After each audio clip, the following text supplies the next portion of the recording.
Motorista sa New York tinamaan ng flying wooden board. Saan naman kaya nanggaling ang kahoy na ito? Ang kalagayan po ng driver ating aalamin maya-maya.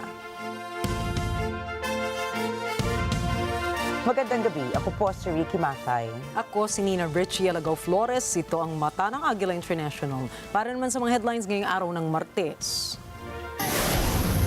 Dating Pangulong Rodrigo Duterte nasa kustudiya na ng PNP matapos arestuhin sa bisa ng ICC arrest warrant. Iba't ibang Interpol notices ating alamin. China, Iran at Russia nagsagawa ng trilateral exercises sa Chabahar. Mahigit sa 1,000 katao patay sa karahasan sa Syria. At tinamaan ng major cyberattack, Elon Musk pinagbintangan ang Ukraine. With IP addresses originating in the Ukraine area.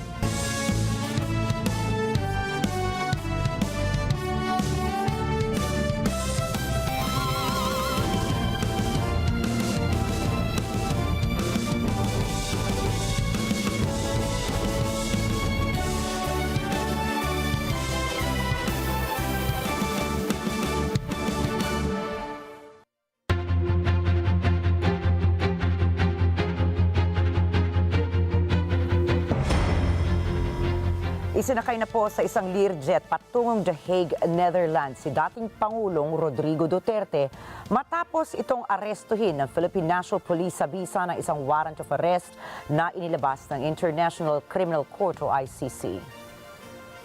Si dating Pangulong Duterte ay sinampahan ng kasong crime against humanity dahil sa umano'y extrajudicial killings sa war on drugs na naganap sa panahon ng kanyang administrasyon. Bago nangyari ang lahat ay galing ang dating Pangulong Duterte sa Hong Kong kung saan siya dumalo sa pasasalamat sa kanya ng mga kababayang Pinoy doon.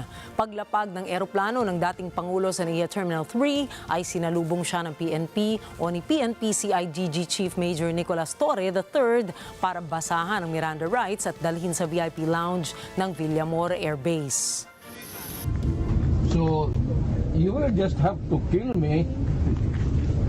Kung hindi ako papayag, kung kakampi ka dyan sa mga puti. Tinawag naman ay legal detention ang anak ng dating Pangulo na si Veronica Kiri Duterte ang ginawang pang-aaresto sa kanyang ama. Matapos arestuhin ay umalma naman ang dating Pangulo at nagtanong kung bakit siya ikinulong sa Villamor Air Base. Show to me now the legal basis for my being here. As apparently I was brought here not of my own volition. If somebody else says, kung hindi ibang tao, ikaw siguro, because this is your structure. Samantala, kinwestiyon din ni dating Executive Secretary Salvador Medaldea ang basehan ng PNP dahil wala nga itong alam sa mga sinasabing kaso laban sa kanya. Anya, bakit sumusunod ang pambansang pulisya sa ICC kahit hindi na miyembro ang Pilipinas rito? Alam naman na hindi man lang siya na-serve kung anong kaso kung sinacharge sa kanya ngayon. Hindi niya alam. No? Kahit na PI man lang. Alam mo, ang charge sa kanya nasa dyaryo lang. Because General, you know how to exercise due process. Before you can even file charges, you have to file a complaint. We have to file a counter affidavit. And then, hindi pa kayo na ganito ginagawa natin. Sumusunod tayo sa isang entity na hindi na tayo membro. Sa panig naman ng Malacanang, nilinaw na natanggap kaninang madaling araw na Interpol Manila ang official copy of warrant o official copy ng warrant of arrest mula sa ICC. Pero sa likod ng pag-aresto sa dating Pangulo, ano ba ang kapangyarihan at kakayahan ng ICC sa isyong ito? Sa ilalim ng Rome Statute na itatag ang ICC taong 2002 at nakabase sa The Hague sa The Netherlands. Layo nito na usigin ang mga individual na sangkot sa mga kaso gaya ng war crimes, crimes against humanity, genocide at crime of aggression. The ICC is designed to apply individual responsibility to violators of fundamental norms of international law. In an international setting. So the crucial thing is that a lot of this sort of stuff got done in domestic courts for a long time. But the ICC was the first permanent international criminal court that prosecuted people we understand sort of colloquially as war criminals. Higit sa dating Pangulong Duterte ay nahaharap din ng ibang world leaders katulad ni Russian President Vladimir Putin, Israeli Prime Minister Benjamin Netanyahu at Israel Defense Minister Yoav Gallant sa ganitong uri ng kasong kriminal. Ilan naman sa inaresto na sa ilalim ng ICC warrant sina dating Sudan President Omar al-Bashir at ang anak ni dating Libyan President Muammar Gaddafi na si Saif al-Islam Gaddafi. Pero sa sitwasyon ng Pilipinas noong March 17, 2019 ay opisyal na umurong ito sa pagiging miyembro ng ICC. At dahil sa pag-atras ng Pilipinas sa ICC, naging usapin kung may jurisdiction ba talaga ang ICC na mag-imbestiga at umusig sa Pilipinas gayong hindi na opisyal na miyembro nito ang bansa. Git ng ICC, kasama pa rin sa kanilang responsibilidad ang mga posibleng crimes against humanity ni dating Pangulong Duterte na nangyari noong November 2011 hanggang March 2019 bago kumalas ang Pilipinas sa ICC. Kinumpirma ng Malacanang na natanggap ng Manila Office ng International Criminal Police Organization o Interpol ang kopya ng warrant of arrest laban sa dating Pangulong Rodrigo Duterte. Sa kabila nito, ano nga po ba ang Interpol at kaugnayan nito sa International Criminal Court o ICC? Taong 1923 nang natatag ang Interpol kung saan nasa 176 na bansa ang umanib dito para magtulong-tulungang sugpuin ang mga kriminalidad sa bawat border. Ayon sa website ng Interpol, makakamit nila ang tagumpay para labanan ang krimen sa pamamagitan ng data sharing ng member countries. Ang Interpol po ay may kakayahang maglabas ng notices sa iba't ibang dahilan para ipagbigay alam sa pulisya ng member countries ang pahayag ng mga international bodies katulad ng ICC at maging ng United Nations. Karamihan sa mga notices ng Interpol ay restricted lamang para sa law enforcement purposes. Narito po ang ilang sa mga uri ng notices na inilalabas ng Interpol. Una rito ang red notice or request sa mga law enforcement agencies na ilocate at arestuhin ang isang tao na may international tribunal pending extradition at ibang kaparehong legal action. Nilinaw ng Interpol na hindi ito isang uri ng international arrest warrant. Sumunod naman dito ang yellow notice o isang global police alert para hanapin ang isang nawawalang individual. Samantala, ang blue notice naman ay request na kolektahin ang impormasyon ng pagkakakilanlan ng isang tao, address at pati na rin ang mga naging aktibidad nito. Ang black notice naman po ay request para manghalap ng impormasyon upang tukuyin ang identity ng unidentified bodies sa isang insidente. Bukod sa unang apat ay may iba pang notices ang Interpol para babalaan ang publiko mula sa isang individual o mga aktibidad nito na maaaring makapinsala o ikapahamak ng maraming tao. Matapos arestuhin si dating Pangulong Rodrigo Duterte ay umani ito ng kabi-kabilang reaksyon mula sa sambayanang Pilipino. Unang nakiusap si PCO Undersecretary Claire Castro sa publiko na huminahon at huwag magkagulo. Ito naman din po ang pakiusap natin kung mangyayari po ito. Yung mga tao, ang taong bayan, kung sino man yung mga supporters, makinig na lang po kayo kung ano yung sinasabi ng batas. Huwag na po tayong makialam kung inyo pong ang gagawin ay hindi naman po naaayon o labag sa batas ang inyong gagawin. Huwag na lang po sanang maging matigas ang ulo ng ibang taong bayan para pigilan to. Samantala, binigyan din naman ni dating Senate President at ngayon ay Presidential Chief Legal Counsel Juan Ponce Enrile na ang kasalukuyang problemang legal ni dating Pangulong Duterte ay hindi dulot ng mga batas ng Pilipinas. Anya, ang legal na problema ng dating Pangulo ay sanhi ng mga batas na ipinatupad ng International Criminal Court o ICC. Dagdag pa ni Enrile, hindi tama na sisihin ang gobyerno ng Pilipinas sa kasalukuyang problemang legal ng dating Pangulong Duterte. Sa halip ay dapat anyang pagsikapan ng mga abogado ni Duterte na makakuha ng kopya ng mga kaso ng ICC laban sa kanya para malaman nila kung bakit inutusang arestuhin ng ICC ang dating Pangulo. Samantala, nanindigan ng kampo ni Duterte na walang jurisdiksyon ang International Criminal Court o ICC, kaya't iligal ang pagkakaaresto sa dating Pangulo. Meron po rin tayong sovereignty. We enjoy sovereignty as a nation. So knowing that we have territorial sovereignty and we therefore have to be governed by our own laws po. Exception lamang yan kung magpasok po tayo sa mga treaty katulad po ng Rome Statute. Nag-withdraw na po tayo doon. Kung basahin niyo po yung Article 127, ang exception lang po under paragraph 2 na posible na pwede pa may jurisdiction po ang ICC po dito ay kung ang matter is under jurisdiction po ng ICC. Hindi na po under consideration po kasi po noong 2018 ang ginawa po ay Office of Prosecutor lang po ang nag-conduct ng preliminary examination. Hindi po yun pre-trial chamber, hindi po yun korte ng ICC.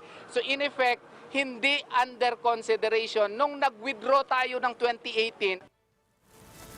Samantala, ikinatuwa naman ang pamilya ni Kian de los Santos nang mabalitaan ang pagkakaaresto ng dating Pangulo kaugnay sa war on drugs noong administrasyon nito. Si Kian ay ang 17 taong gulang na binatilyo na napaslang sa anti-drug raid ng pulisya sa Caloocan City taong 2017 matapos umano itong manlaban. Una nang hinatulan ng guilty sa kasong murder ang mga pulis na sangkot sa pagpatay kay Kian. Ayon sa tiyuhin ni Kian na si Randy de los Santos, ilang taong hinintay ng kanilang pamilya at ng pamilya ng iba pang mga biktima ng drug war na mapanagot ang mga dapat managot sa pagkamatay ng kanyang pamangkin. Yung aking pamangkin hindi nga nadala sa korte. Ang daming akusasyon na binato noong pinatay ito. Mapalad ang ating Pangulo dahil mabibigyan siya ng pagkakataon na ipagtanggol ang kanyang sarili. Dahil tanong lang naman nagkaroon ba ng malawakang patayan? Ang sagot naman, alam nating lahat, oo. Kahit kailan, hindi ako nawalan ng pag-asa at kahit kailan naniniwala ako sa katarungan. Sa kabila ng mga naging reaksyon ng publiko, sinabi naman ni Solicitor General Menardo Guevara na political question o policy ng isang gobyerno kung makikipagtulungan o hindi sa ICC na hindi maaaring pasyahan ang Office of the Solicitor General. Ipinaubaya naman ng SOLGEN sa mga abogado ni Pangulong Duterte kung kukwestiyonin o hindi ang legalidad ng warrant of arrest sa Korte Suprema. Sa iba pa mga balita, sinimulan na ng Philippine Fleet ang pinakaunang unilateral exercises nito sa West Philippine Sea. Ayon kay Rear Admiral Joe Anthony Orbe, kabilang sa lumahok sa unilateral exercises ang BRP Jose Rizal, BRP Ramon Alcaraz at BRP Tarlac. Layon-anya ng unilateral exercises na itampok ang koordinasyon, precision and strategic agility ng hukbong pandagat ng Pilipinas. Dagdag pa ni Orbe, higit sa warfighting ay hinahasa ng maritime drills ang humanitarian assistance and disaster response at overall operational performance ng puwersa ng bansa. Nagkaroon din ng live fire drills malapit sa Bajo de Masinloc ang BRP Jose Rizal at BRP Ramon Alcaraz bilang pagpapakita ng kahandaan ng mga ito para ipagtanggol ang maritime domain ng Pilipinas. Ang Bajo de Masinloc ay nasa loob ng 200 nautical mile exclusive economic zone ng bansa at isa ito sa mga teritoryong inaangkin ng China. Kinumpirma ng Department of Finance na tinamaan ng Cyberattack ang official Facebook account ng Bureau of the Treasury ngayong Martes. Sa inilabas na advisory ng ahensya, binalaan nito ang publiko na huwag pansinin ang mga posts, mensahe at mga announcements mula sa compromised Facebook page. May mga litrato kasi ng isang hindi kilalang Asian woman ang lumabas sa story feature ng FB page ng Treasury Bureau na ikinabahala naman ng mga netizens. Subalit, tiniyak ng ahensya na ginagawa na nila ang lahat para ma-address ang issue. Sa ngayon, hinihimok ng Finance Department ang publiko na tumungo sa official website ng Bureau of the Treasury na www.treasury.gov.ph at ibang verified government communication channels para sa mga opisyal na announcements at updates.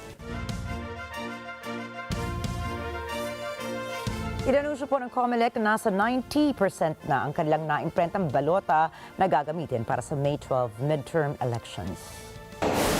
Kinumpirma ni COMELEC Chairperson George Erwin Garcia na humigit kumulang 8 milyong balota na lamang ang kanilang dapat maimprenta bago ang April 14 deadline. Kumpiyansa rin anya silang bago matapos ang linggong ito o kaya sa pagitan ng March 14 at 16 ay makukumpleto na nila ang kinakailangang 72 milyon na balota para sa halalan. Subalit kahit matapos na ang pag-imprenta sa mga balota ay ibe-verifika pa rin ito ng COMELEC para masiguro na pasok ang mga ito sa hinihinging quality requirements and specifications.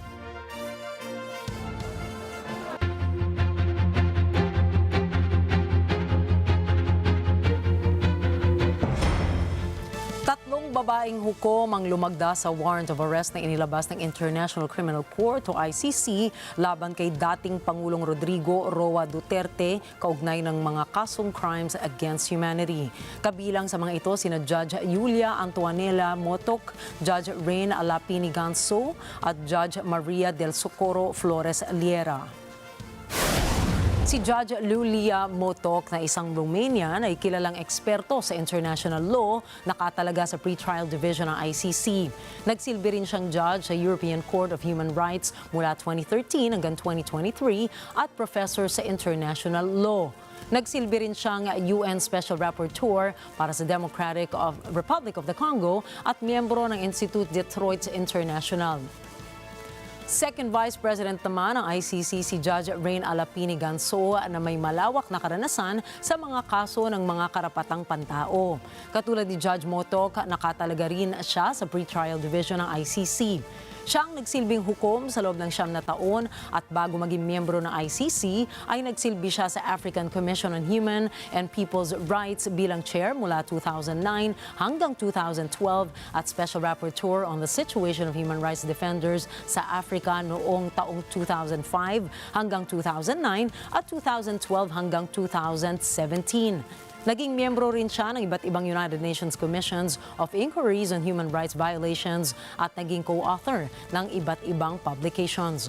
Samantala, si Judge Socorro Flores Liera, isang Mexicano, ay nagsilbing hukom sa loob ng 9 na taon. Nagkaroon ng magandang posisyon sa Foreign Service sa Mexico at naging permanenteng kinatawan ng Mexico sa United Nations at iba pang international organizations sa Geneva.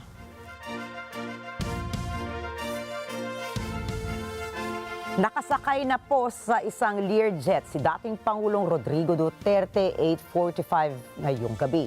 Patungo ito sa The Hague sa the Netherlands matapos dumaan ng Dubai.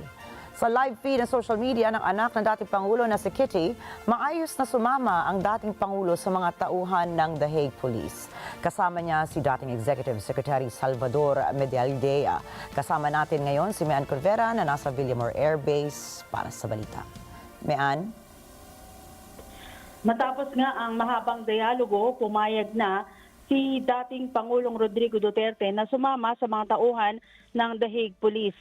Ang naturang mga pulis ang may bitbit ng warrant of arrest laban sa dating Pangulo sa kasong crimes o crime against humanity kaugnay ng nangyaring war on drugs sa ilalim ng kanyang administrasyon.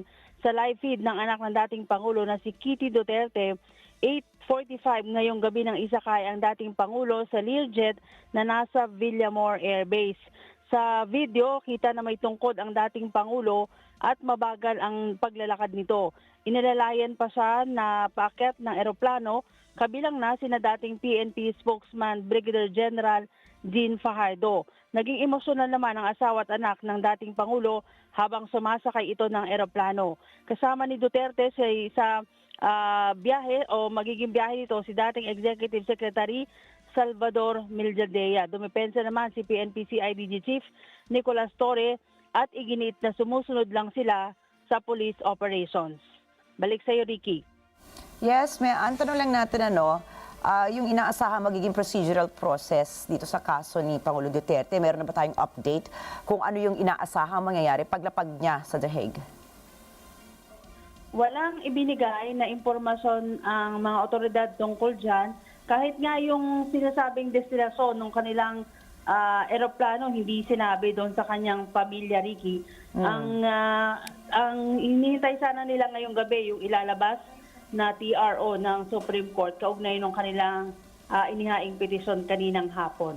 Oo, bukod sa petisyon na inihain nga ng pamilya Duterte, ano pa ba yung ibang aksyon na isasagawa ng pamilya ni Duterte?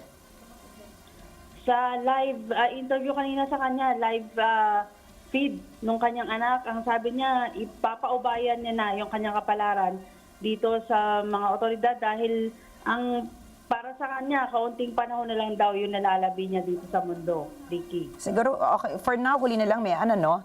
Nung huli mong nakita si dating Pangulong Duterte, kamusta naman ang disposisyon niya? Bilang nandoon ka talaga at nakita mong personal. Actually, kanina, napagod dahil galing pa siya ng Hong Kong, umattend siya ng pasasalamat para doon sa mga OFWs. Pagod ang dating Pangulo. Nakatulog nga ito doon sa isa sa mga couch doon sa Villamor Air Base. At halata mo na may sakit ang dating Pangulo dahil siya ay binigyan pa ng oxygen at tumaas yung kanyang glucose kaninang hapon kahit pa tinurukan ito ng insulin. Alright, maraming salamat sa iyo, Mayan Corvera, nag-uulat ng live mula sa Villamor. At kaugnay po nito, naglabas na ng opisyal na pahayag si Vice President Sara Duterte hinggil sa pag-aresto sa kanyang amang si dating Pangulong Rodrigo Duterte sa bisa pa rin ng arrest warrant ng ICC. Mababasa sa isang post ni VP Sara na isinuko umano ng pamahalaan ang isang mamamayang Pilipino kahit na ang isang dating Pangulo sa mga dayuhang kapangyarihan. Giit ng bise, ito umano ay isang insulto sa bawat Pilipinong naniniwala sa kalayaan ng Pilipinas. Samantala, sinabi ni dating Pangulong Duterte na kung magdedesisyon si VP Sara na tumakbo bilang Pangulo ay mananalo ito sa eleksyon. Dahil daw ito sa pagkakaaresto sa kanya sa bisa rin ng warrant ng ICC.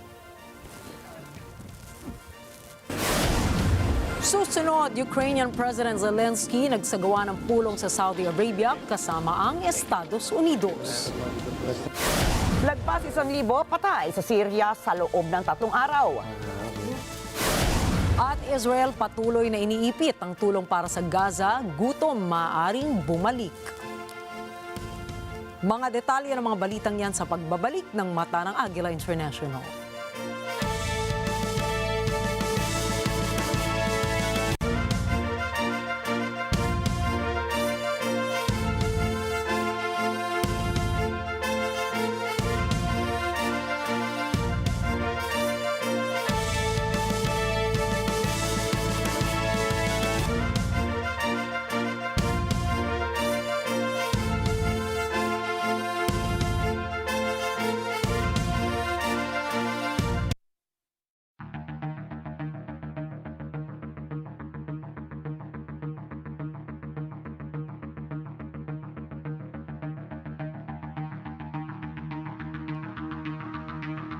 Namin ang iyong pagsisikap.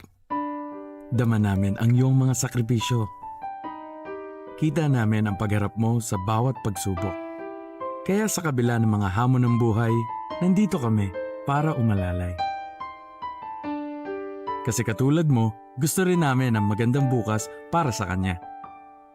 Hatid namin ang dekalidad na edukasyon at makabagong pasilidad sa abot kayang halaga. Kaya huwag ka na mangamba.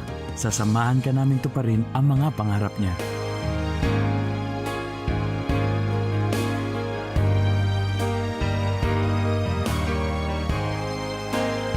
Maaasahan mong sulit dito ang mga pinagsikapan mo. Sa aming mga makabagong pasilidad at sistema ng edukasyon.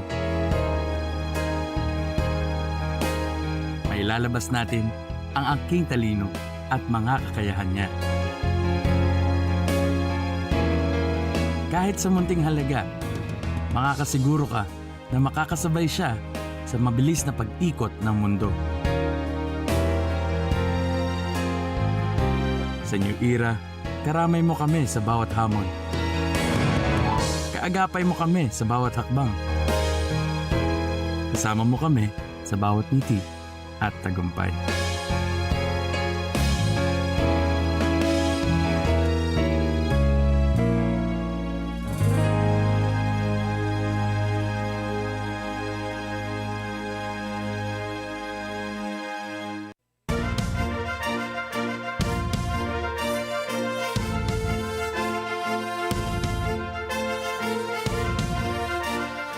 Nagsimula na ang Security Belt 2025 o ang trilateral naval exercises ng mga hukbong dagat ng China, Iran at Russia sa port ng Chabahar. Nagpadala ang Beijing ng isang destroyer at supply ship.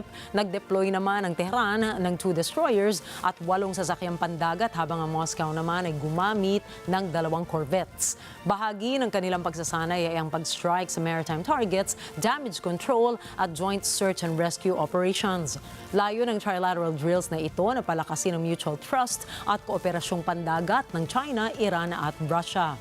Nakibahagi ang South Africa, Oman at Pakistan bilang observers.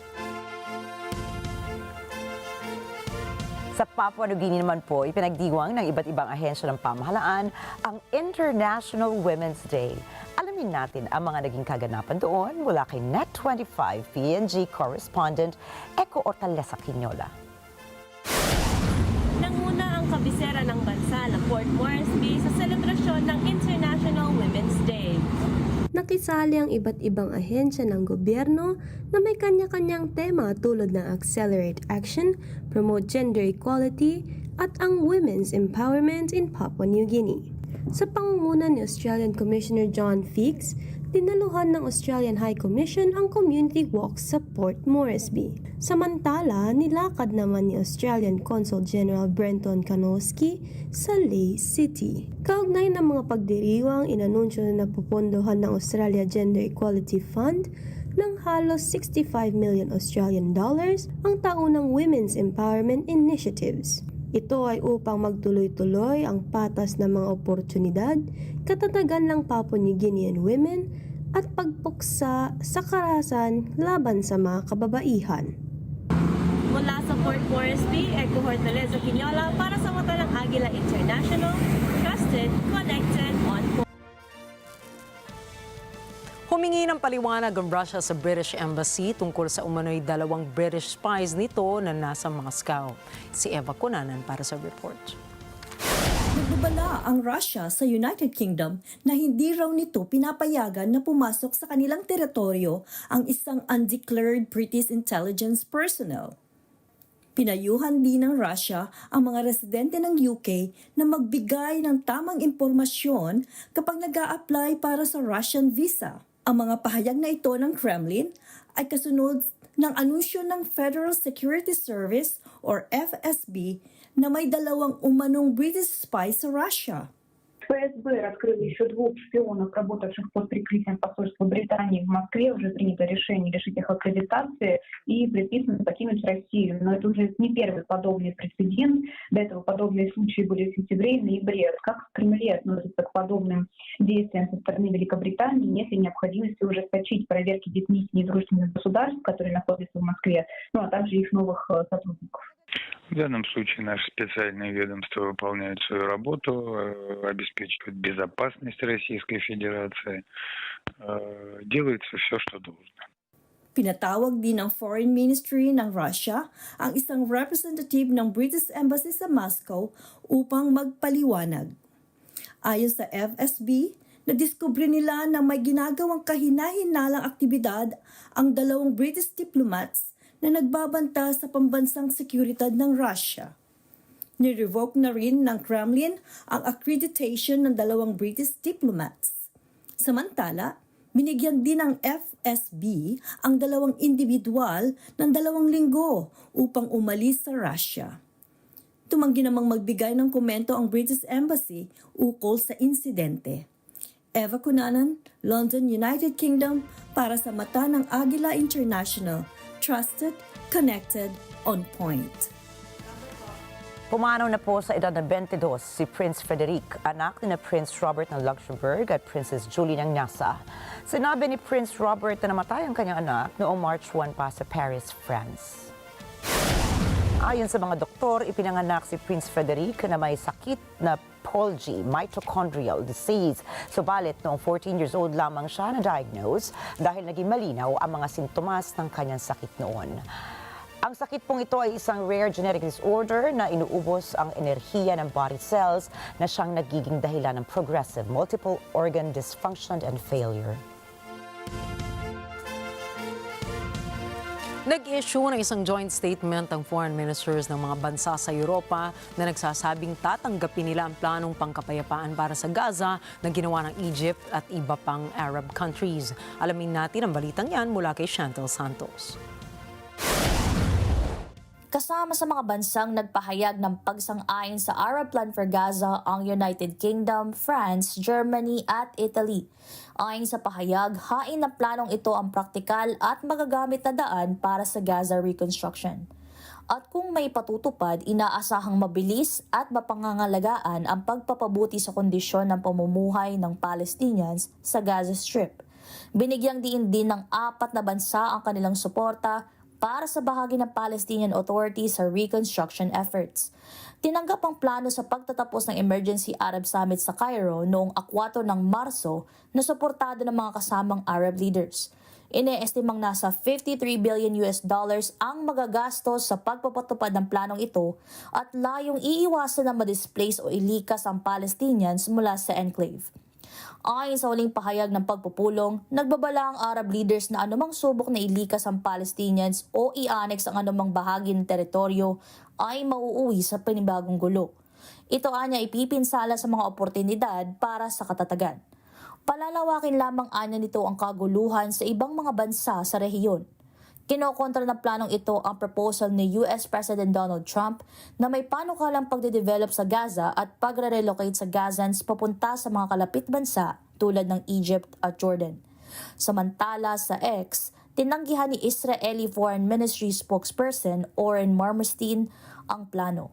At sinabing suportado pa rin ng Israel ang plano ni Trump. Chantel Santos para sa Mata na Agila International, Trusted, Connected, On Point. Tinuligsa kamakailan ng European Union Trade Commissioner ang Estados Unidos. Sinabi nitong hindi nakikipag-usap ang US sa EU kung paano maiiwasan ang epekto ng trade tariffs. Narito po ang mga detalye ng balita mula kay Angelo Milano. Iwas usap, iwas taripa. Iyan ang patama ni EU Trade Commissioner Maroš Šefčovič sa US noong Lunes. To US last month, I was seeking constructive dialogue to avoid the unnecessary pain of measures and countermeasures. We jointly identified a few areas that would allow us to move forward by fostering mutual benefits. But in the end, as it said, one hand cannot clap.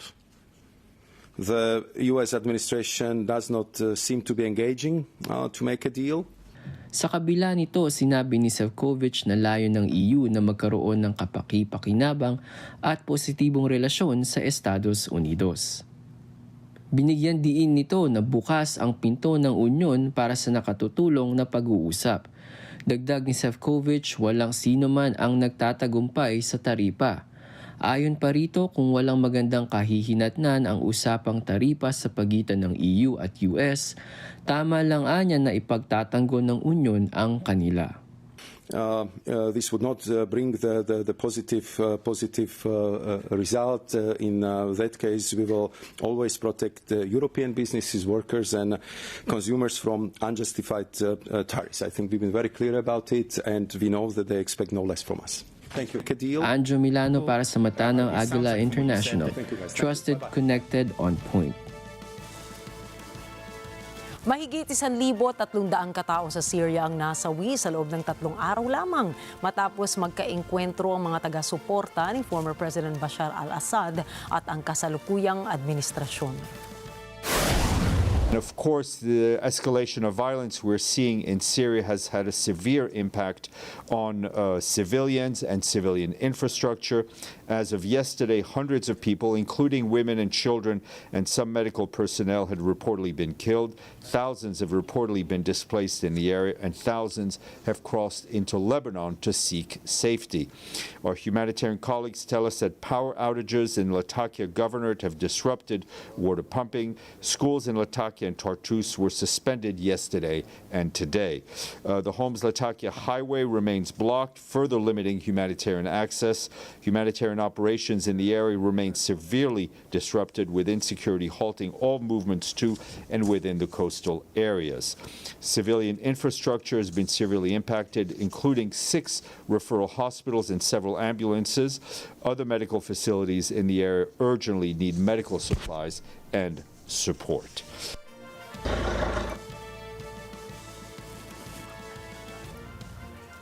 Ayon sa Syrian Observatory for Human Rights, mahigit 100 o 1,300 ang napatay sa Latakia region sa loob ng nakaraang 72 hours. Kabilang dito ang 830 civilians, 250 militant Alawite at 231 na sundalo na HTS. Ang matinding sagupaan sa Syria ay sa pagitan ng bagong pamahalaan at mga taga-suporta ng napatalsik na diktador na si Bashar al-Assad. Marami sa mga sibilyan ay minasakir at binitay bilang paghihiganti laban sa komunidad ng Alawite Muslims na kinabibilangan ng dating Pangulo ng bansa. Naiulat rin ang pagsusunog ng mga bahay at sapilitang pagpapalayas ng mga residente. Nagsimula ang labanan ng tambangan umano ng mga armadong Alawite ang 16 na sundalo ng pamahalaan sa Latakia na nagresulta sa pagpapadala ng karagdagang puwersa at magpapatupad ng curfew sa rehiyon. Pinalala ang kaguluhan ng mga armadong grupong nais gantihan ng mga Alawite, pati na rin ang kawalan ng opisyal na pulisya o hukbo ng bagong pamahalaan. Nagpahayag ng matinding pagkabahala ang United Nations sa tumitinding karahasan sa Syria kung saan maraming sibilyan ang minasakir at isang kawani ng UNRWA ang napatay. Nanawagan ng UN Secretary General na protektahan ang mga sibilyan, itigil ang karahasan at panagutin ang mga lumalabag sa karapatang pantao. Binigyan din niya ang pangangailangan ng malayang pamamahayag at pagsisiyasat sa lumalalang sitwasyon. The Secretary General is alarmed by the violent escalation in the coastal areas of Syria that has seen widespread summary killings, including of entire families, and the loss of at least one of our colleagues from UNRWA. He expresses his sincere condolences to Syrians mourning the loss of loved ones and wishes a speedy recovery for the injured. The Secretary General calls on all parties to protect civilians and to stop inflammatory rhetoric and actions as Syria contends with the legacy of 14 years of conflict and over 5 decades of authoritarian rule. The Secretary General reiterates his concern over the escalating tensions among communities in Syria. The bloodshed in Syria must stop immediately, he said, and perpetrators of violations must be held to account. The concerns of Syria's communities must be addressed in a meaningful manner. Kinundena ng Turkey ang karahasan at muling pinagtibay ang suporta nito kay Interim President Ashara. Nanawagan si Turkish President Recep Tayyip Erdogan at ang Republican People's Party ng isang international peacekeeping force sa kanlurang Syria upang protektahan ang mga sibilyan sa gitna ng lumalalang labanan. Aleyhine herhangi bir gelişmenin olmaması için gereken tedbirleri alıyoruz. Ayrıca gergin havanın süratle geride bırakılması için Suriye makamlarına gerekli telkinlerde bulunuyoruz. Cumhurbaşkanı Şara'nın mutedil ve yatıştırıcı olduğu kadar hukuk dışına çıkanların cezalandırılacağına dair kararlı mesajlarını olumlu karşılıyoruz. 8 Aralık'tan beri Sayın Şara rövanşizm tuzağına düşmeden kucaklayıcı bir politika izlemektedir. Bunun güçlenerek devam etmesi Suriye'ye yönelik oyunları bozacaktır. Ang pansamantalang Pangulo ng Syria na si Ahmed al-Shara ay nanawagan ng pagkakaisa at kapayapaan sa gitna ng patuloy na karahasan. Nakipagkasundo ang kanyang gobyerno sa mga Kurdish-led authorities upang isama ang kanilang puwersa sa pambansang hukbo at ipatupad ang tigil putukan. سوريا نحن أكدنا أنها دولة قانون، القانون سيأخذ مجراه على الجميع، ونحن بالأساس خرجنا في وجه هذا النظام ما وصلنا إلى دمشق إلا نصرة للناس المظلومين، فمعاذ الله أن نقبل في أن يكون هناك قطرة دم تسفك بغير وجه حق، وأن يذهب هذا الدم سدى دون محاسبة أو عقاب مهما كان، حتى لو كان من أقرب الناس إلينا وأبعد الناس إلينا، لا فرق في هذا الأمر. الاعتداء على حرمة الناس، الاعتداء على دمائهم، على أموالهم، هذا خط أحمر في سوريا. هذا ليس فقط قانون دستوري بل هو قانون أخلاقي أيضا. بعض المنتسبين للنظام السابق ومن كان يشارك النظام بالمجازر الكبيرة التي كان يقوم بها، وعلى رأسهم كان الفرقة الرابعة ذات العلاقة الإقليمية التي تعرفونها جميعا، قاموا بهجوم هجوم عسكري كبير في منطقة الساحل ما أدى لمقتل عدد كبير من القوى الأمنية وبعض المدنيين، حتى بعض المدنيين من طائفة العلوية اللي كانوا يعارضوا هذه الفئة بالقيام بهذه الأعمال، مع قتل عدد كبير من القوى الأمنية بالعشرات، بل تجاوز العدد أكثر من 200 شخص. كثير من يعني بعض الأطراف، أنا أقول هناك أصبح يعني شبه إجماع إقليمي ودولي على استقرار الوضع في سوريا، لكن هناك بعض الأطراف التي خسرت من الواقع الجديد في سوريا تحاول أن تعيد نفسها، وليس لديها سوى هذه السلعة الرخيصة أن تثير النعرات الطائفة. ليس سوريا ليست يعني محلا لرغبات الدول الخارجية، وإنما هي كما يريده الداخل ليس كما يريده الخارج يعني، فليس لدولة أن تفرض علينا كيف ينبغي أن نكون. هذه إرادة شعب وهي التي تحدد هذه المسارات يعني، كما أن سوريا لا تتدخل في شؤون الدول الأخرى وتفرض عليها كيف ينبغي أن تكون يعني، وهكذا جرت الأعراف الدولية والتفاهمات بين الدول يعني. أما بمسألة العقوبات وضعت لأسباب تتعلق في مجازر ارتكبها النظام السابق بحق الشعب، ونحن كنا جزء من ضحايا هذه المجازر يعني. نحن من ضربنا في الكيماوي وقصفت مدننا وقرانا وبلداتنا وتهجر أهلنا وتعذب أبناؤنا في داخل السجون وإلى آخره. فالعقوبات وضعت لهذه الأسباب، فينبغي أن تزول تلقائيا مع زوال النظام الذي ارتكب هذه العقوبات.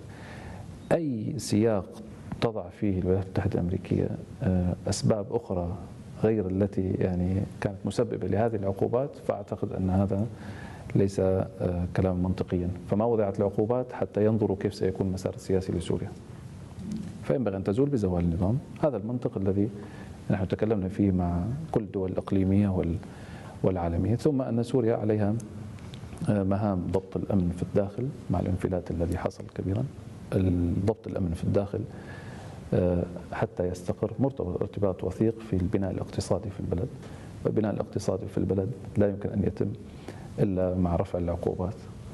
فلا نستطيع نحن أن نقوم بضبط الأمن في البلد والعقوبات قائمة عليها. هناك ارتباط وثيق يعني ما بين التنمية الاقتصادية وما بين الأمن، لأن هذا الصندوق باكج واحد يعني تكون فيه كل المسائل مجتمعة mع بعض يعني.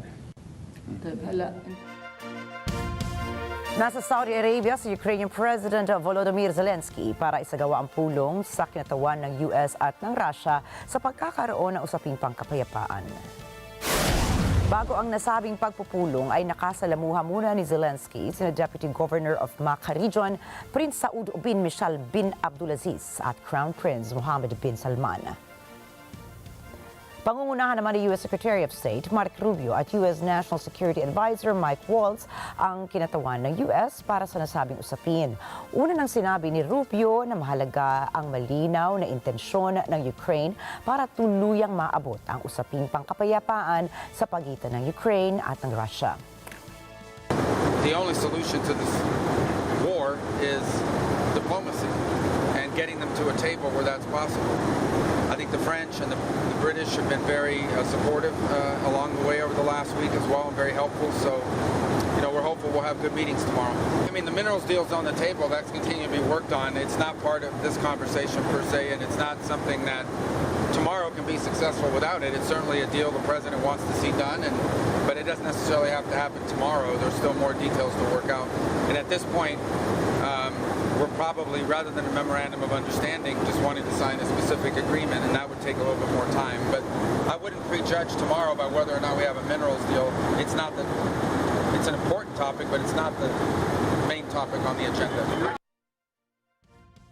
Nagkaroon ng hindi magandang resulta ang ginawang pagbisita ni Zelensky sa US na makaalitan nito si US President Donald Trump na nagresulta naman sa pagkansela ng tulong militar at intelligence sharing nila sa Ukraine. We have to understand the Ukrainian position and just have a general idea of what concessions they'd be willing to make, because you're not going to get a ceasefire and an end to this war unless both sides make concessions. It's just obvious. We'll need to see, without, maybe we won't go into great details, we're not going to be sitting in a room drawing lines on a map, but just get a general sense of what concessions are in the realm of the possible for them and what they would need in return. and then find out what the Russian position is in that regard, and that'll give us a pretty good assessment of how far apart we truly are. Well, the Ukrainians are already receiving all defensive intelligence information as we speak. I think all the notion of the pause in aid broadly is something I hope we can resolve. Obviously, I think what happens tomorrow will be key to. Nagbabala ang hepe ng United Nations Palestinian Relief Agency o UNRWA na maaaring magdumanas na naman ng matinding gutom ang Gaza kung patuloy na harangin ng Israel ang tulong para sa Palestinian territory. Narito ang report ni Raisa Mangilit. Noong Lunes, nag-issue ng warning si UNRWA Commissioner General Philippe Lazzarini na kung patuloy na iipitin ng Israel ang tulong na para sa Gaza, hindi malayong gugutumin na naman ang mga nakatira sa teritoryo. Sa pagsisimula ng buwan, pinuto ng Israel ang daloy ng tulong na pagkain, gamot at fuel imports. Ayon sa Israel, ito ay upang persahin ang grupong Hamas ukol sa ceasefire talks. Noong linggo, pinutol nito ang kuryente na ayon sa A-groups ay pagkakait sa Gazans ng malinis na tubig. Ayon kay Lazzarini, kung patuloy ang ganitong sitwasyon, babalik sa dati ang paghihirap ng Gazans. We have already seen the first signs of increased prices on the market. That's the first reaction. And then we have also seen a number of people in the north going to the south because services cannot really be resumed in the north, and obviously with the blockage, you can even less resume these services. So I think the more we go ahead, the more we will see the impact increasing on the population, and obviously the risk after a while is that we go back to situation we experienced months ago about deepening hunger in the Gaza Strip. Inakusahan ni Lazzarini ang pagharang na ito ng Israel sa Gaza humanitarian aid na galaw politikal. I don't know what the real intent is, but whatever the intent is, it's clearly a weaponization of humanitarian aid into Gaza. If you block all the entry point, you create a situation of where you use basic humanitarian assistance and food as an instrument to achieve a political goal or a military goal, which is contrary to any international humanitarian norm. Samantala, matagal nang inaakusahan ng Israel ang UNRWA ng may kaugnayan sa Hamas. Dahil dyan, ipinagbawal na nito ang operasyon ng UNRWA sa Israel. Noong Lunes, iminungkahi nito ang ibang ahensya ng UN na palitan na ang operasyon ng UNRWA sa Gaza. We, the State of Israel, are working to find substitute to the work of UNRWA inside Gaza, and we can see a lot of alternative to UNRWA. A lot of other agencies, NGOs, can take over the work that UNRWA has been doing in Gaza. Sinabi naman ni Lazzarini na ang maaaring lamang pumalit sa mga gampanin ng UNRWA ay mga handang institusyon ng Palestine. UNRWA is replaceable by empowered, prepared Palestinian institution. We are within a Palestinian state. We are replaceable by public institution. You have absolutely no UN agency geared to provide direct public services at scale like we do. Raisa Mangilit para sa mata ng Agila International, trusted, connected, on point. Susunod, 18 patay sa bus crash sa Southern Mexico. Kotse tinamaan ng flying board sa New York. At social media website na X, inatake ng mga hackers. Mga detalye po ng mga balita niya at iba pa sa pagbabalik pa rin ng mata ng Agila International.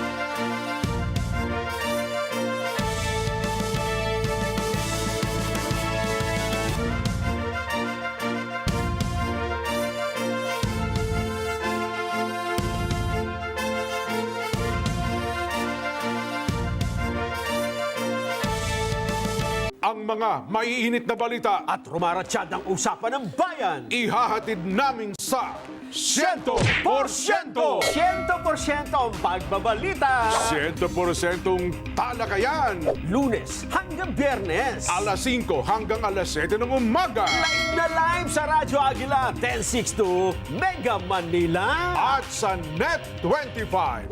100%! Sa NET25, let's net together. Sa NET25.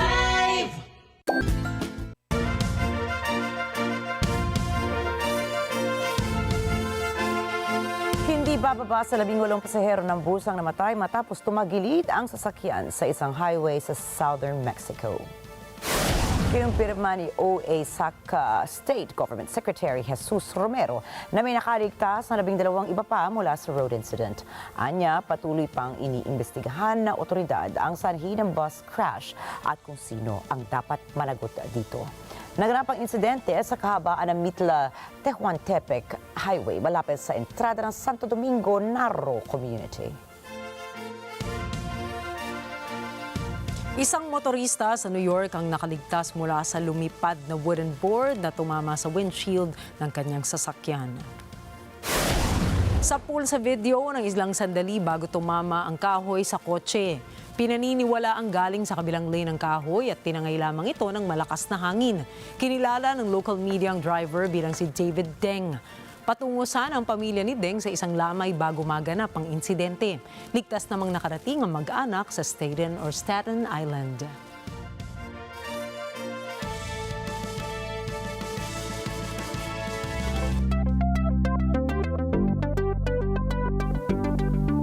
Ibinunyag ni Elon Musk na tinamaan ng Cyberattack ang kanyang social media platform na X.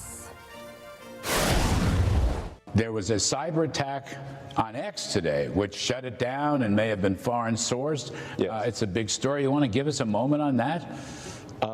Well, we're not sure exactly what happened, but there was a massive cyber attack to try to bring down the X system with IP addresses originating in the Ukraine area. Sinabi nitong ilang daang libong mga users ng X o ang dating Twitter ang nagreklamo na hindi nila ma-access ang kanilang mga accounts. Bagamat walang ebidensya ay inahalin tulad nito ang naganap ding cyber attack sa nasabing social media site noong ia-anunsyo nila na magkakaroon ng stream ang interview kay US President Donald Trump. Karamihang nadamay nitong madaling araw na Martes dito sa Pilipinas ay mula sa Asia, Europa at North America. Matapos ang mahigit 2 oras ay nakabalik na sa normal ang nasabing social media site. Magugulitang noong 2022 nang nabili ni Musk ang Twitter sa halagang $44 billion at pinalitan ang pangalan nito sa X. At patuloy pong tumutok sa aming mga social media websites at pages para sa mga latest na updates at latest news. At narito po kami para maghatid ng balita sa anumang dako ng mundo. Magandang gabi po. Ako po muli si Ricky Matay.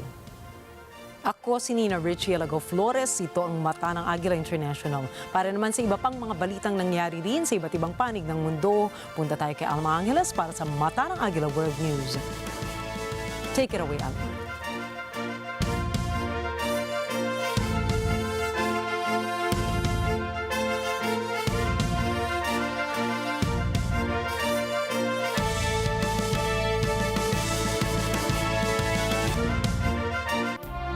Thank you, Nina and Ricky. Good evening, everyone. I'm Alma Angeles for NET25 World News on tonight's headlines.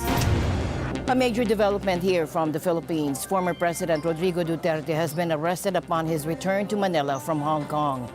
Duterte was taken into custody based on a warrant issued by the International Criminal Court, or ICC. Now, the legal basis for my being here, as apparently I was brought here not of my own volition.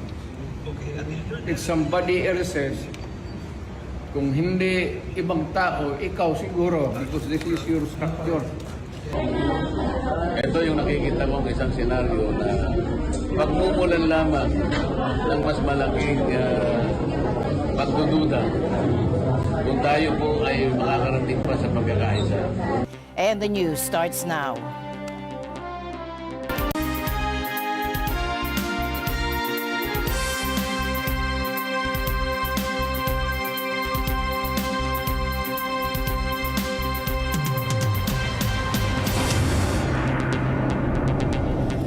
A major development here from the Philippines. Former President Rodrigo Duterte has been arrested upon his return to Manila from Hong Kong.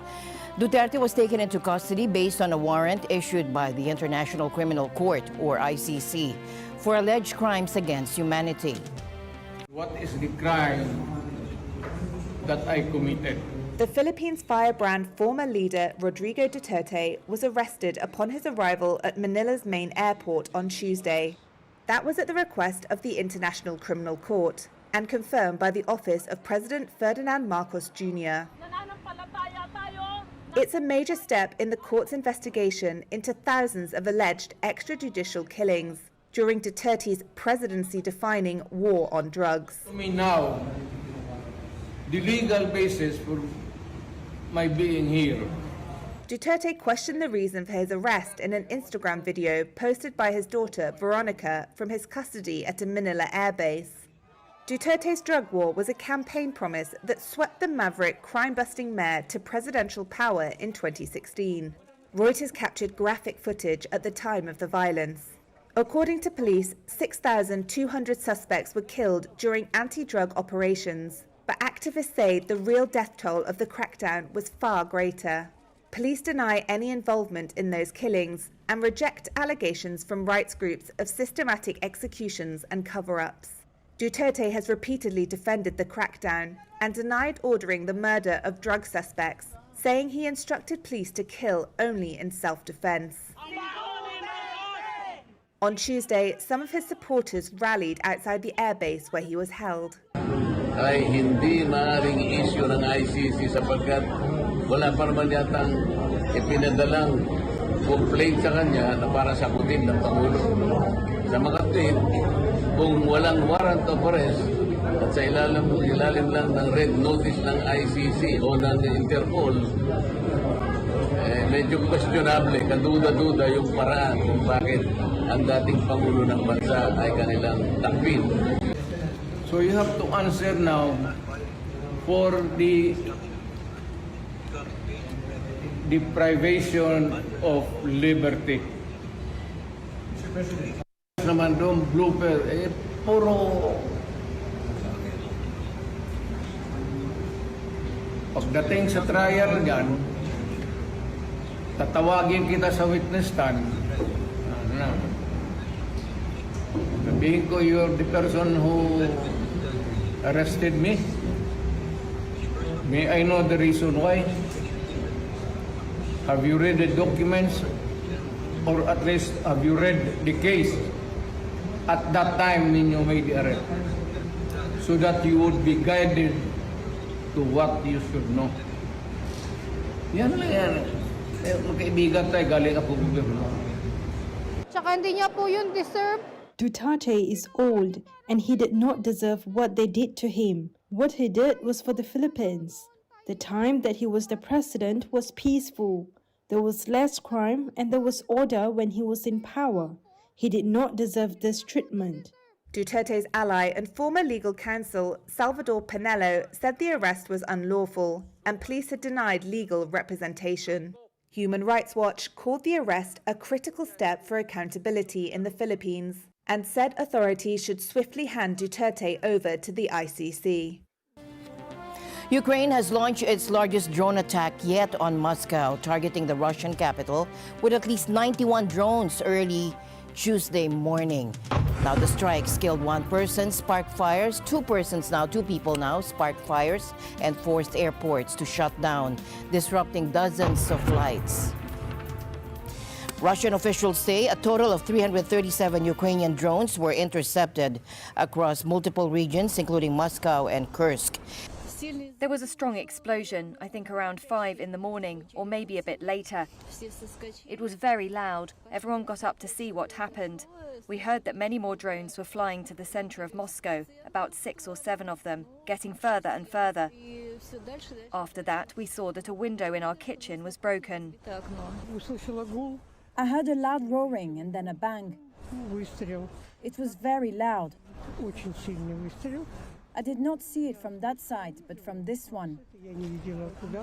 I can't tell where it all fell, but the bang was so strong that I jumped off my sofa.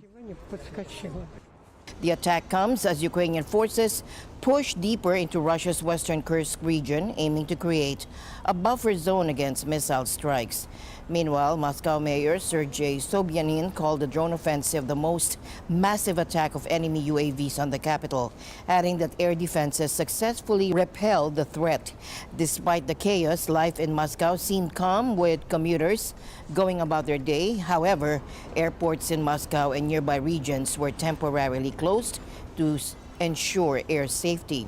The escalation coincides with upcoming talks between Ukrainian and U.S. officials in Saudi Arabia, aimed at exploring peace negotiations. As both sides intensify their offensive, the war continues to heat up on multiple fronts.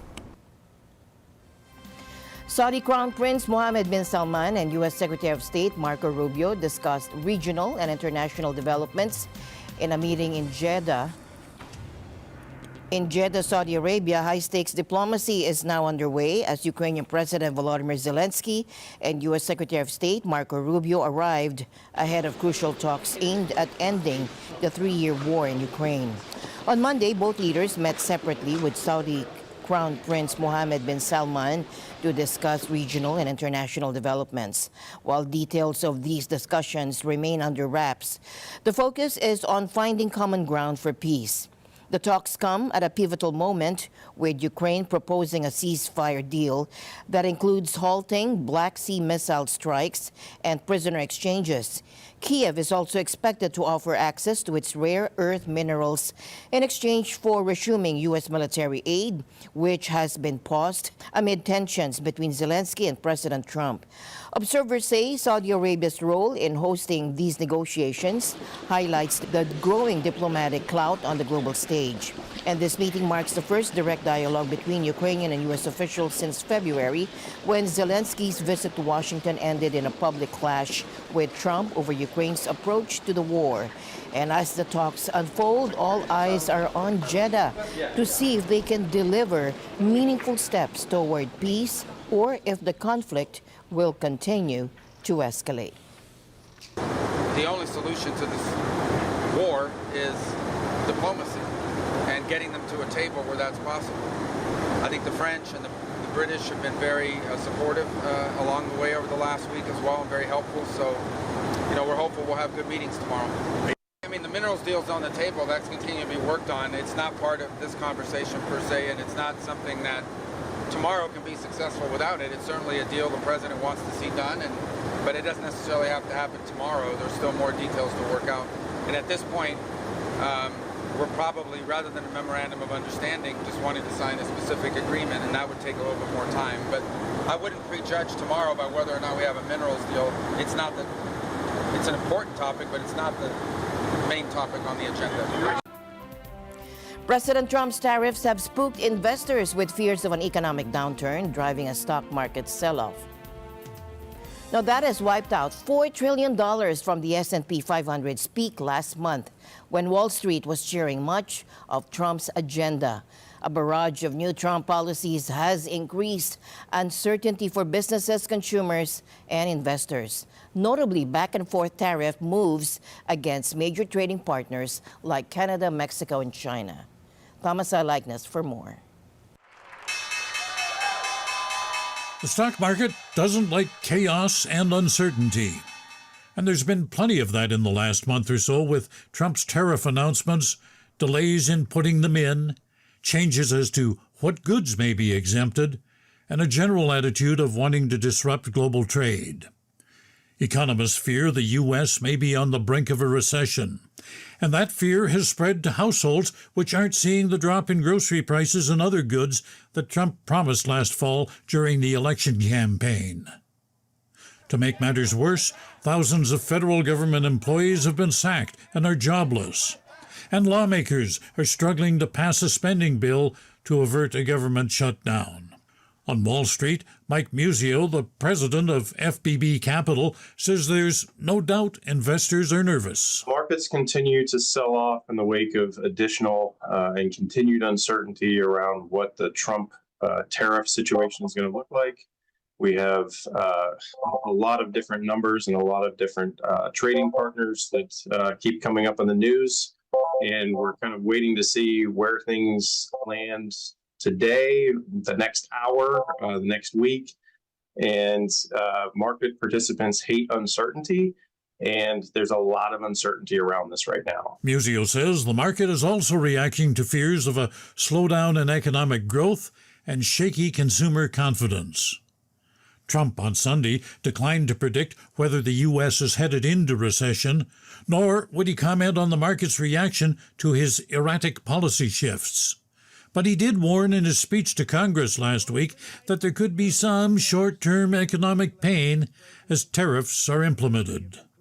Musio says it seems like Trump is willing to accept a U.S. recession. That seems to be the end game, and if, some inflationary pressures near term, potential short and shallow recession, that these are things that they're willing to accept for that longer term, more stable, more self-reliant, stronger position for the U.S. A Reuters News survey of 74 economists in the U.S., Canada, and Mexico shows 70 of them say the risk of a recession has increased.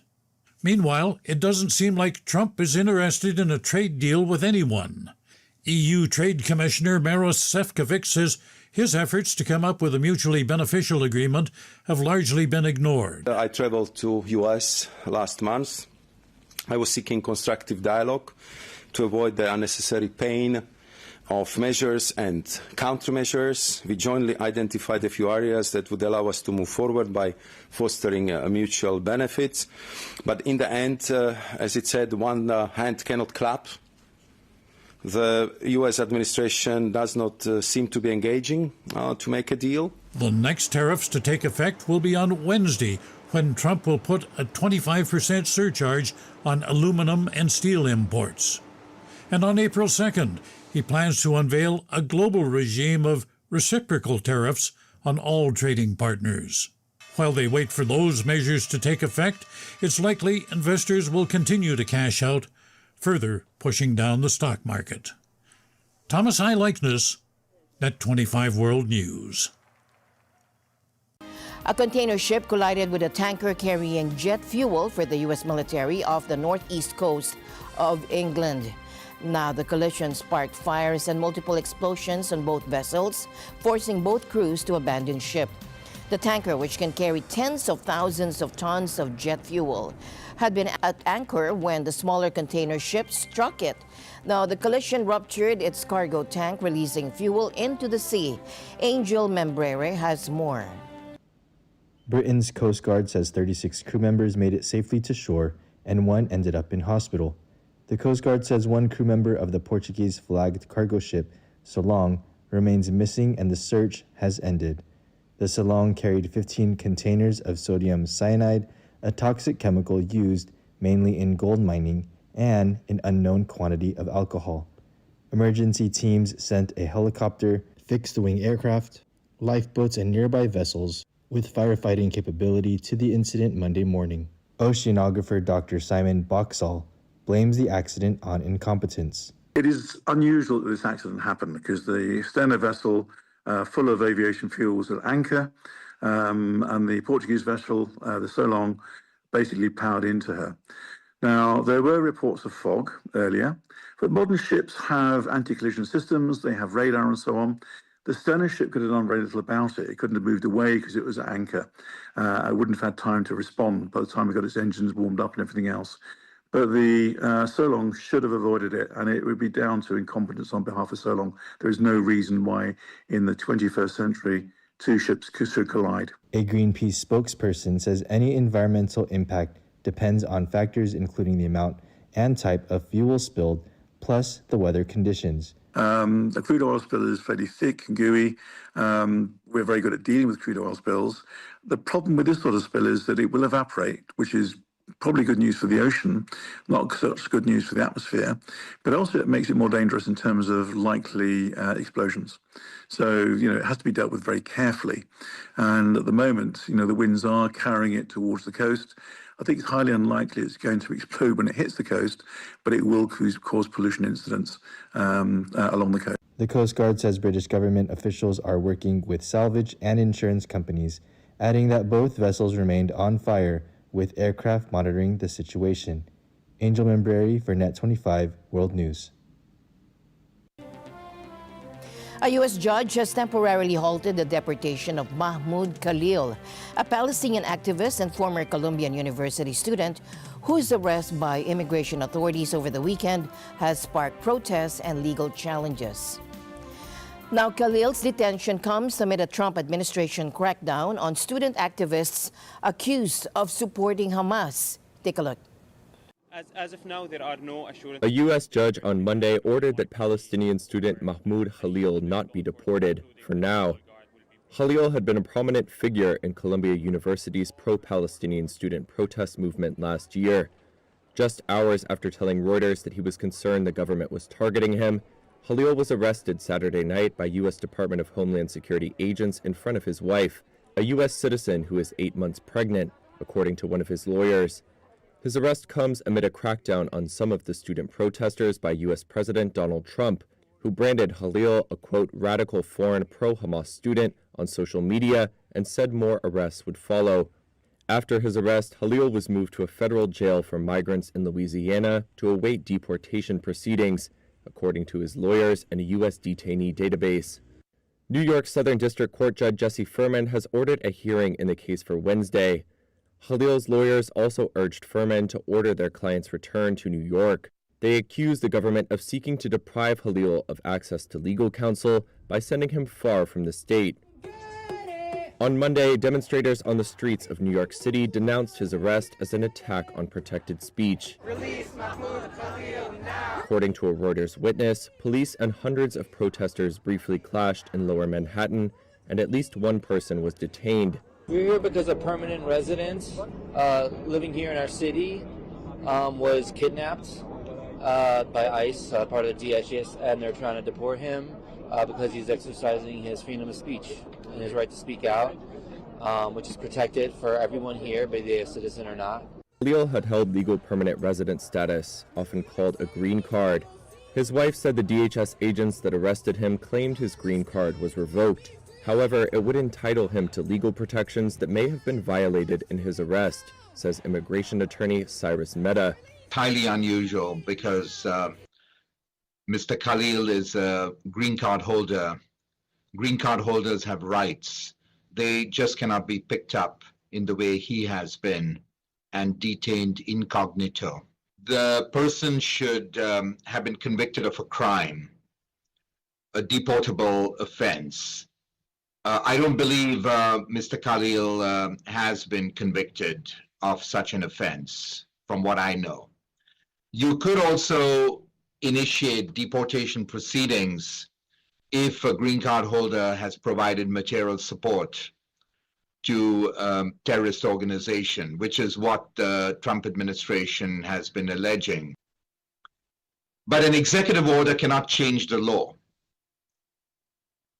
We do have a statute, and it bears repeating, where the government has a heavy burden to establish through clear and convincing evidence that the green card holder is deportable under one of the grounds of deportation in the Immigration and Nationality Act. Let's assume that he has been solely involved in campus protests for Palestinian rights.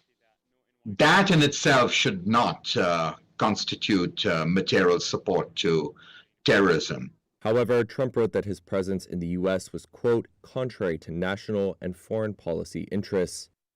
Now today, Japan commemorates the 14th anniversary of the devastating 2011 Great East Japan earthquake and tsunami. 巨大地震と大津波、そして東京電力福島第一原子力発電所の事故は、多くの県民の皆様から日々の暮らしを奪いました。最愛のご家族やご親族、ご友人を失われた方々のお気持ちを思うと、哀惜の念に絶えません。ここに改めて衷心より哀悼の誠をさ。The disaster, one of the most catastrophic in modern history, claimed thousands of lives, displaced communities, and left a lasting impact on the nation. On March 11, 2011, at 2:46 p.m. local time, a magnitude 9.0 earthquake struck off Japan's northeastern coast near the Tohoku region. It triggered the massive tsunami with waves as high as 30 meters, devastating coastal towns and villages. The disaster claimed over 18,000 lives, with thousands still missing to this day. Entire communities were swept away, and the Fukushima Daiichi nuclear power plant suffered catastrophic failures, forcing mass evacuations. 14 years later, Japan continues to reflect on the lessons learned from that tragic day. Memorial ceremonies were held across the country to honor those who lost their lives. The disaster left an indelible mark on Japan's infrastructure and environmental policies. Recovery efforts have made significant progress, but challenges remain. Experts are warning that coastal areas are still vulnerable to future tsunamis despite improved seawalls and early warning systems. Environmental concerns also persist. The Fukushima nuclear meltdown led to radioactive contamination in surrounding areas, with ongoing cleanup efforts expected to last decades. Thousands of people have been rescued from scam centers along the Thai-Myanmar border in recent weeks, marking a significant crackdown on human trafficking and cybercrime operations in the region. From our ASEAN Bureau in Thailand, Crystal Mapa reports. Reporting from Thailand, I am covering a developing story about thousands of people rescued from scam centers along the Thai-Myanmar border. Over 7,000 individuals from more than 24 countries have been freed in recent weeks, but many remain stranded, awaiting repatriation. Thailand is working closely with international authorities to expedite the return of these individuals. However, the process is complex, especially for countries without an embassy in Thailand. Thai Foreign Ministry spokesperson Nikorndej Balankura emphasized the importance of cooperation. We urge the receiving governments to find support that on their own, while Thailand will also seek support from international organizations. I used the example of the IOM, International Organization for Migration, who is also ready to assist Thailand. That's the latest I heard, but we haven't talked about the modalities as to which, who's going to, how the contribution will be divided into. But please rest assured that we'll find a way to help them to the best of our ability, given that we have quite limited ability now. A lot of people is crossing over to Thailand. The situation is pressing, with many of those rescued in need of urgent medical care. Balankura highlighted the priority on medical support. The ministry attaches very high importance on that, and we are aware that there are sick people, and they need to be repatriated onto the Thai side as early as possible, and we are working on that to provide medical facilities for them. Countries like China and India have already begun repatriating their citizens, with hundreds returning home each week. Thailand aims to repatriate 1,500 people weekly, but logistical challenges persist, including verifying identities and securing funding for the operation. This is Crystal Mapa for NET25 World News. Back to you, Alma. And the news continues here on NET25. We'll be right back.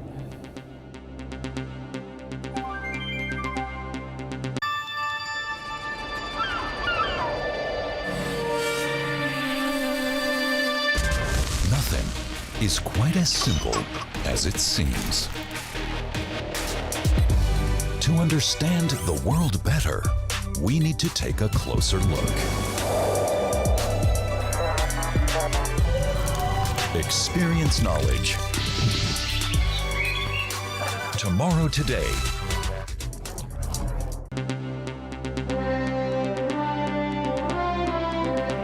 For most of the U.S., spring daylight savings time means advancing clocks an hour ahead. The loss of that 1 hour, however, couldn't keep the Los Angeles Clippers from winning in a down to the wire overtime showdown with the Sacramento Kings. The Los Angeles Clippers pulled off a dramatic 111-110 overtime victory against the Sacramento Kings, thanks to Kawhi Leonard's buzzer-beating shot. The thrilling game kept the Clippers in 8th place in the Western Conference playoff race and left fans on the edge of their seats. In Inglewood, California, Eva and Alan for the details. Clippers win 111-110 over the Kings. And staying to the very end for this game was a must because this contest ended in overtime. Despite Zubac's seemingly score-at-will persona in the paint, the Clippers limped out of the first quarter down 20-23 due to some sloppy passing and lack of penetration scoring. In the second, the Clippers' interior and fast break attacks improved, but so did the Kings' three-point shooting. Still, LA was able to go into the half up 51-49. The third and fourth quarters saw more lead changes, and with 22 seconds left in regulation, the Clips burned their final timeout down 95-97. But it was the beard, James Harden, whose left-handed floater forced the game into overtime. Bodies hit the floor in OT as both teams forced one desperation play after another. In the final seconds, LA was down 109-110, but assistant coach Brian Shaw gave Kawhi Leonard the closeout assignment, and Leonard delivered with a 2-point double bounce buzzer beater that had everyone talking. It was a crazy shot by Kawhi, but you know how Kawhi is. He makes big shots. You know, that's just how he is, and he showed it today. It bounced and it looked like it was going to bounce out, and we went down where we were dying, and then all of a sudden it bounced in and we jumped up and we were excited. He was just holding the ball patiently and got to his spot. I wouldn't have expected a left hand, whatever you want to call that, but but he got it done and I'm happy it went in. Coach, how good was it knowing that the only thing you lost today was 1 hour due to daylight savings time? I'm glad that that's the only thing we lost was the hour. You know, like I said, Sacramento, since their coaching change, and the trade bringing Levine in there, seems like they've been recharged and rejuvenated. We knew it was going to be a tough game, and we wanted to leave out of here tomorrow, with a win in hand, going on the road and see what we can do out there. It was a tough day with that extra hour, but a wonderful victory with Kawhi doing it. It was absolutely worth it. So whether you're a fan or a member of the coaching staff, giving up an extra hour isn't a big sacrifice. Especially when your team wins. Reporting from the Intuit Dome in Inglewood, California, Eva and Allen for NET25 World News. And with that, again, tonight's broadcast for everyone here on NET25. I'm Alma Angeles. Thank you all for joining us. Good night.